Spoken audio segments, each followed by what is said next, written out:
građevina općenito ima široko područje primjene i zanimljiva je kao struka. Opet biram fakultet koji bih upisala, opet bih uzela građevinski fakultet u Mostaru. Naši profesori su svi iskusni inženjeri koji to znanje pokušavaju i uspijevaju na što bolji način prenijeti na studente. Svaki novi projekt je novi izazov, a inspiraciju pronalazimo u svakodnevnim aktivnostima, u stečenom znanju iz bilo koje znanosti. Građevinski fakultet Sveučilišta u Mostaru prvim studentima svoja vrata otvorio je 1978. godine. Tadašnje povećane potrebe za visoko obrazovanim kadrovima graditeljske struke u regiji postavile su temelj za pokretanje Građevinskog fakulteta. Do današnjih dana, kroz 40-godišnji rad, fakultet je obrazovao i usavršio brojne inženjere, graditelje cijele regije i šire zajednice. Nova zgrada fakulteta opremljena je modernim tehnološkim i nastavnim pomagalima koje zahtijevaju suvremeni procesi obrazovanja. Mi obrazujemo i za tržište pripremamo buduće inženjere koji su već prepoznati kao kvalitetan kadar na tržištu rada. Iznimno sam ponosna na naše inovativne nastavne programe, međunarodnu suradnju i na brojna priznanja nastavnicima ovoga fakulteta. Sve to nas čini kvalitetnim i atraktivnim i predstavlja mudar odabir za sve buduće studente. Nastava se odvija u 2 ciklusa prema bolonjskom sustavu obrazovanja.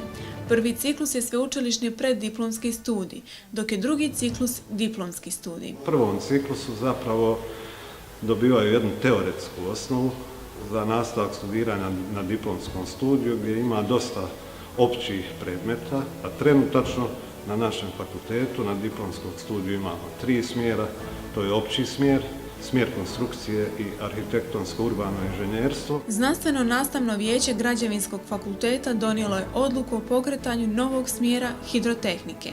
Akademske 2017-2018. godine pokrenut je studij arhitekture i urbanizma i fakultetu daje novu društvenu vrijednost. Na studiju se interdisciplinarno kroz umjetnički i tehnički spoj stječu znanja o projektiranju i konstrukciji zgrada, urbanizmu, prostornom planiranju, obnovi graditeljskih nasljeđa i oblikovanju krajolika. Za zanimanje arhitekt važna je kreativnost, smisao za estetiku i umjetničko oblikovanje. Arhitekt mora imati razvijene tehničke sposobnosti predočavanja prostornih odnosa, poželjno je da je komunikativan i sklon timskom radu. Svi studenti Građevinskog fakulteta sudjeluju u brojnim terenskim nastavama i praktičnim vježbama. Nastava i nastavni programi na studiju usklađeni su s referentnim fakultetima iz Hrvatske, Nizozemske i Švicarske. Fakultet je član udruge Hrvatskih građevinskih fakulteta koju čine fakulteti iz Mostara, Osijeka, Rijeke, Splita i Zagreba. Na fakultetu se redovito održavaju znanstvena i stručna predavanja, okrugli stolovi i konferencije. Fakultet potpisuje izdavaštvo brojnih stručnih knjiga i nastavnih udžbenika. Fakultet ima veliku povezanost i suradnju s gospodarskim sektorom, te zajednički sudjeluje u izgradnji i nadzoru radova brojnih projekata.